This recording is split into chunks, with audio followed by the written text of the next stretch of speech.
సగటున 30 సంవత్సరాలు సర్వీస్ చేసి పదవీ విరమణ పొందితే ఆ పదవీ విరమణ తర్వాత ఆ యొక్క ఉద్యోగి ప్రశాంత జీవితం గడపాలనుకుంటాడు. ఎన్నో ప్రణాళికలు వేసుకుంటాడు.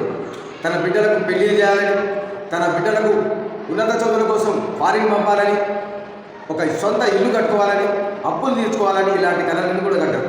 వీటికన్నిటికీ కారణం ఎవరంటే గత ప్రభుత్వంలో ఉండేటువంటి కేసీఆర్ గారు 58 సంవత్సరాలు ఉన్న వయసుని, రిటైర్మెంట్ వయసుని 61 సంవత్సరాలు చేశారు. ఇంకా ఆయన చాలా గొప్పలు చెప్పాడు. పదవీ విరమణ పొందిన తర్వాత అతన్ని సన్మానించి అతనికి రావాల్సినటువంటి బకాయిలన్నీ కూడా ఇచ్చేసి ఒక కార్లో తీసుకుపోయి ఇంట్లో దింపాలని. ఇప్పుడు ఏమైంది? అప్పుడు రిటైర్ అయినటువంటి వాళ్ళు ఇప్పుడు రిటైర్లు వస్తున్నారు. రిటైర్ అయినటువంటి వాళ్ళకు పైసలు ఇవ్వలేని పరిస్థితి ఇప్పుడు గవర్నమెంట్ ఎందుకుంది అంటే పనికి మాలిన సంక్షేమ పథకాలు పెట్టి 30 సంవత్సరాలు సర్వీస్ చేసినటువంటి ఆ ఉద్యోగికి రిటైర్మెంట్ బెనిఫిట్ ఇవ్వలేని అసమర్థత ప్రభుత్వాలు.